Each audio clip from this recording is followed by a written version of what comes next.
save in a one-run ball game. Yeah. Yeah, like that's got to say, he's your guy, but you have historically a very good closer, and you elect not to bring him out. Mm-hmm. Yeah. It's an interesting thought. It is interesting. And he was once one of the best relievers in the game, and now it's kind of changed. But I think the Dodgers bullpen, for the most part, is pretty good, and we can agree on that. Obviously, for me, I think it's good enough if it's managed well. Yeah, I think it has the pieces. It's just that Dave Roberts has to put in those pieces at the right time, mm-hmm. which historically hasn't always been the case. Exactly. I think that's going to be a big tell in who wins this series. Exactly. And Cash, on the other hand, always knows the right matchups and the right times to put in guys. Oh yeah, I mean the Rays have the clear managerial advantage. Yeah, I don't think that's a question for at sure. all. I mean, I was even surprised they left in Fairbanks for that save in Game 7. Like, I thought they were going to bring in somebody else, but they left in Fairbanks. For me, the biggest somewhat of a question mark for me for the Dodgers is their starting pitching. I know that we kind of are polar opposites on the Kershaw standpoints, a postseason pitcher. Polar opposites. But I hate to sound like so mean when I say this, but I kind of just look at the piece of paper, right, and I see the stats, right, and I'm sorry, like I got really angry when people were like, when Clayton Kershaw shuts out the Brewers, or like, I don't know, what did he give up, like 2 runs or something? Yeah. Like, come on, the Brewers had Jed Jerko hitting third, and Yelich was hitting leadoff. He was hitting so bad. Like, Yelich hit 207 this season. Like, I don't know what happened to him. But, I mean, this Brewers team shouldn't even been in the playoffs. I'm pretty sure Vogelbach hit 4th for them that game. So the Brewers weren't even really a playoff team. And, he pitched well against them. Good job, but it's probably the worst offensive playoff team in the history of baseball. Yeah, I mean, the Reds didn't score a run, so... Yeah, the Reds, yeah. I kind of somewhat expected that. But, like, Moustakas Castellanos, every once in a while they'll hit a home run or something. The Kershaw, it's an interesting case because I'm not going to say he's been, like, flawless, right? Like, he's definitely had his struggles that you don't want from a generational talent like him. Yeah. But I also think that there's some factors that mean that whatever his playoff ERA is, I think it's in the 4s, can be kind of explained by something. I think he's been used oftentimes for like too many innings, right? He's coming out of the bullpen where he's not quite as comfortable, even though I was looking at some of his advanced stats and his Sierra out of the bullpen in his career was, I believe, under 4. Yeah, it's pretty good. It's pretty good. But he's been pitched on short rest a lot of time. And, like, listen, I'm not going to say he's perfect, he's flawless, but I think a lot of the narrative of his struggles shouldn't be placed entirely on him. And I think this is going to be going against a good offense in the Rays. And, I think the Dodgers have a better offense. We'll probably get to that. But this is going to be a really good time to show, what type of pitcher he is when it comes to the postseason.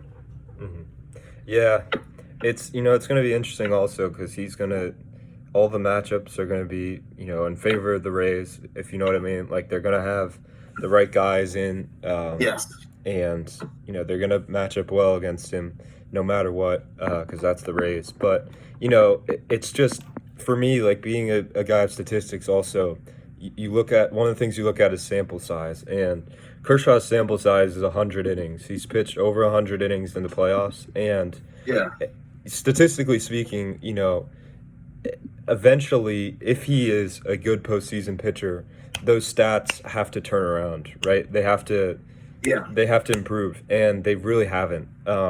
I think he's good out of the bullpen in the playoffs. I will say that. I know he gave up that home run to Soto, but he also did dominate the Nats a couple years ago out of the bullpen. For me, it's also like looking at how many series he's kind of wrecked. I mean, against the Nats, he gave up the home run to who at the home Kendrick maybe. He gave up that home run. Boom. Yeah, I mean, he gave up that home run. He gave up against the Cubs. He was really bad. Against if you remember Cardinals, 8th grade, Matt Adams. Remember that Yes. when the Cardinals? Yeah, he did not pitch Vaguely. well against them. So, kind of interesting. And he's just such an interesting player. I mean, you never see generational Hall of Fame pitchers like this that are so bad in the playoffs. But I totally agree with you. Some of it is definitely not on him. He also has, I think, a history of not getting run support in the playoffs. So there's that too. But, let's look at the Dodgers' back end of their rotation. Obviously, you got Buehler, who seems to have found his footing in the playoffs. Regular season, he wasn't as dominant as usual, but seems to have found his footing in the playoffs. And then you got Dustin May, of course, absolutely electric. I don't know if you watched the NLCS, Michael, but did you see when he walked the first 2 batters? Yes. Yeah, that was weird. Yeah, he's still a young guy. Yeah. Right. I think this is his rookie season, or officially his rookie season. Yeah. So, generally when you get to the playoffs, especially in the World Series, you don't want to have to rely on a rookie. As good as I think Dustin May is, I really like Dustin May. Mm-hmm. You need to have a backup plan in case he fizzles out, because with a rookie pitching in this big of a stage for the first time in his career, you have to be prepared for something like that to happen. Yeah. But I do think May will probably pitch pretty well. I mean, he just has good stuff. So, I expect him he's a good pitcher. He's a good pitcher. I mean, he'll be sharp, I think, in this series. And then you got Arias also as an option. Tony Gonsolin. I'm not a huge fan of him, but, he's another option. I mean, he's a depth guy. He's kind of, right? yeah. He'll serve his purpose. Yeah. He's the depth guy if you need him, who could eat up innings. But, ideally he's not. He's not giving you 6 or 7 in a game. So, but anyway, we'll have to see how he's used. So let's break down. This is something I always do in the series. We break down, obviously, the 3 components: batting, pitching, bullpen. Who would you say, and we say which team has the advantage. What would you say for all 3? Okay, so I think batting, it's going to go to the Dodgers. I do like the Rays lineup, right? You have guys that I like, especially how they're used. When they're used correctly, they're very effective. But I think the Dodgers have a star power that you will not find on the Rays. Mookie Betts is a top 3 player in the game at worst. Yeah. Right? The Rays just don't have that, right? Yeah. Then you have guys like Cody Bellinger, Justin Turner, Jock Peterson. You have good. Corey Seager's been amazing in this playoffs. Yeah. And, that was one breakout that if you look at the analytics, right, it would have said he's been hitting the ball pretty hard. Mm-hmm. He was due for a breakout season this year, kind of getting back to his old form, and he totally did that. I think the batting goes to the Dodgers. I think the starting pitching, I think it's close. I think it's very close. I like the starting pitching for both teams. I think I trust the Rays a little bit more with Snell and Glasnow, and then Morton. Yeah. Morton, interestingly enough, is the only player on the Rays who has World Series experience. Yeah. And I believe 17 players on the Dodgers do. Mm-hmm. But I think we've just seen them be more consistent. And especially when you get into the playoffs, Charlie Morton's looked really good. And so I think I'm going to give the slight edge to the starting pitching to the Rays. Mm-hmm. And then I think bullpen, I'm also going to give to the Rays. I think they have the best bullpen in the game, especially since they're used so well by Kevin Cash. And I think the managing could be the difference in this series if the Rays win. So I think the Dodgers have the hitting advantage. The Rays have the pitching advantage. It's going to be a really fun series to watch. Yeah. I think for my final prediction, I don't like saying this. I do think the Dodgers are going to win it. I think their star power is going to carry them. And I think the Rays just don't have the same star power, even though I do think the Rays are an amazing team. But I think it's going to be very close. I think it's going to be 7 games. Definitely, I think it'll be 6 games. I think this is going to be a hard-fought win for whoever wins it. And I really like both teams, and it's going to be really fun to watch no matter what happens. Yeah, I mean, I couldn't. Obviously, I differ in the prediction, but couldn't agree more with those. I totally agree with the hitting. I think you have to do give the advantage to the Dodgers. For me, a funny question I asked to my friends was, obviously, I think Arozarena is probably like their best player and like best position player and best hitter. Yeah. Who would you say is their second best player for the Rays in terms of fielding, and who's their second most valuable position player? So I think it's really going to depend on if he can find the form that he had last year and for parts of this year. But I think it's Brandon Lau. Interesting. Brandon Lau is a super underrated player that I never hear about in conversations of who the best second baseman in the game is. And I think he kind of should be this season. And I said like last season, he's struggled in the playoffs, but this season he had 269, which is good for the Rays. With 362 on base, 150 WRC plus, 14 homers, and 2.3 Fangraphs WAR. Yeah. That's a legitimately good player. Yeah. So I think if he can be the Brandon Lau we've seen before, I think that could be really big for the Rays. Yeah, no, that's it's funny because I've asked that question to 3 of the best baseball minds I know. I guess one being myself. So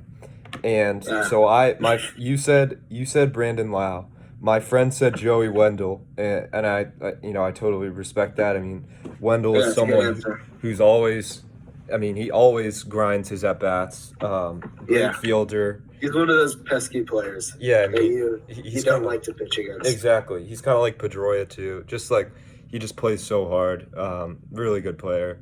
I said, I kind of regret this answer, but I'm going to be honest about what I said. I said Willy Adames. He's an incredible fielder. I think he's very underrated defensively. How many runs he saves from playing shortstop. And he's been hitting pretty solid. Yeah. As of late, he hasn't been hitting as well, but he's a very solid hitter. This season. He had a 124 WRC plus this year. Yeah. That's well above average.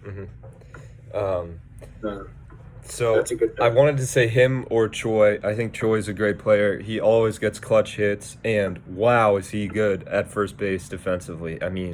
Yeah, Jesus. He's bailed them out a few times. Think about all the runs he's saved from all those. It's just and base runners are so important in the postseason, right? I don't know if you remember this, Michael, but if you remember 2 years ago when the Twins played the Yankees in the ALDS, I believe it was, and there was Crone missed a pick at first base, and the bases were loaded, and there were 2 outs, and he missed a pick. And 2 runs scored. You know what I mean? Well, you don't need to tell any Mets fans about first base defense in the World Series. That throw from Lucas Duda haunts me every night when I go to bed. So yeah. God. Defense is important. And this is going to be a really fun defensive matchup too. Yeah.